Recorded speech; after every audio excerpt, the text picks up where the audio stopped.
Listen up, because what I'm about to tell you is going to absolutely shatter everything you thought you knew about Travis Kelce and this whole fairy tale romance with Taylor Swift. You think you've been getting the real story. You haven't even scratched the surface of what's really going down behind closed doors in Kansas City. I've been watching this train wreck unfold for months now, and let me tell you something.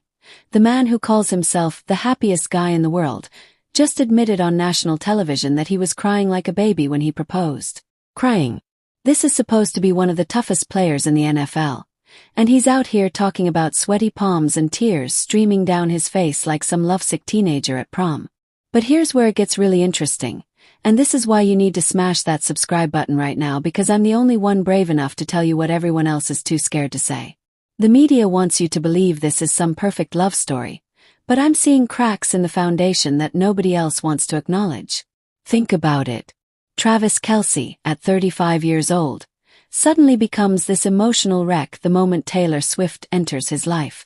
The timing is suspicious as hell. Here's a guy who's been dominant on the field for over a decade, who's won Super Bowls, who's been the king of Kansas City, and now he's reduced to tears over a proposal? Something doesn't add up, and if you're not questioning this narrative, you're being played like a fiddle. Let me break down what really happened in that interview with Erin, because every single word choice matters when you're dealing with someone who's clearly been media trained to death. He says, the palms were definitely sweating. That's not confidence, that's pure terror. He's terrified of something, and it's not just proposing to his girlfriend. This man is scared of losing control of his own life. And don't even get me started on this whole "she made me a better person" garbage that he keeps spouting. You wanna know what I think? I think Travis Kelce was perfectly fine before Taylor Swift showed up and turned his entire world upside down. He was the human exclamation point, he was having fun, he was authentic. Now he's out here talking like he's reading from a self-help book, using phrases like, brought excitement and a joyful life. That's not how real people talk, that's how people talk when they've been coached. The most telling part of that entire interview wasn't what he said, it was what he didn't say. When they asked him about getting rattled during the proposal, he immediately deflected to Taylor, saying she should tell that story. Why? Because he knows there's more to that story than what he's willing to admit on camera. A confident man doesn't pass the microphone when it comes to talking about one of the biggest moments of his life. Here's what I think really went down during that proposal. And you're not going to hear this anywhere else, so you better hit that notification bell, because I'm dropping truth bombs that the mainstream media is too cowardly to touch. I think Travis Kelce was absolutely terrified that Taylor Swift was going to say no. Not because she doesn't love him, but because he knows deep down that this entire relationship has been orchestrated for maximum publicity value. Look at the timeline. She shows up to his games. Suddenly his popularity explodes beyond anything football has ever seen.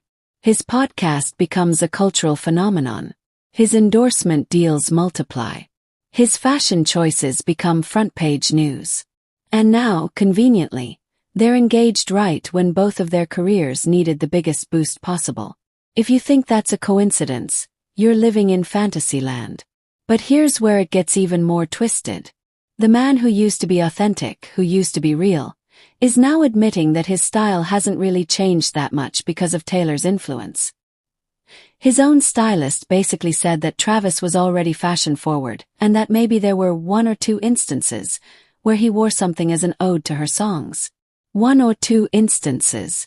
If this is the love of his life, if she's made him such a better person, why isn't her influence more obvious in every aspect of his life? I'll tell you why. Because this whole thing is more calculated than anyone wants to admit. Travis Kelce is playing a character now, just like Taylor Swift has been playing characters her entire career. The difference is, he's not as good at it as she is, and it's starting to show in these unguarded moments where the real Travis bleeds through. And let's talk about this happiest guy in the world persona that he keeps pushing. Happy people don't need to constantly remind everyone how happy they are. Happy people don't break down crying when they're doing something that should be joyful. Happy people don't deflect when asked about intimate moments. This is a man who's trying desperately to convince himself as much as he's trying to convince us. The most devastating part of all this. Travis Kelce used to be genuinely inspiring. He was this blue-collar kid from Cleveland who made it to the top through pure talent and heart. He was relatable. He was real. Now he's become this polished, media-friendly version of himself that feels completely manufactured. When he talks about his legacy, he says he wants to be remembered as a good teammate and a good person in the community. That's the most generic, safe, PR-approved answer imaginable. Where's the fire? Where's the passion? Where's the guy who used to play with reckless abandon and celebrate like every touchdown was his first? Here's what nobody else is going to tell you. And this is exactly why you need to share this video with everyone you know, because the truth is being buried under layers of celebrity worship and manufactured romance. Travis Kelce is losing himself in this relationship, and it's happening in real time right in front of our faces. The real Travis Kelce, the one who earned our respect and admiration, is disappearing into this carefully constructed image that's designed to maximize their combined star power. And the saddest part, he seems to know it's happening, which is why he gets emotional when he talks about it, why his voice cracks when he tries to explain how comfortable he is with who he is now.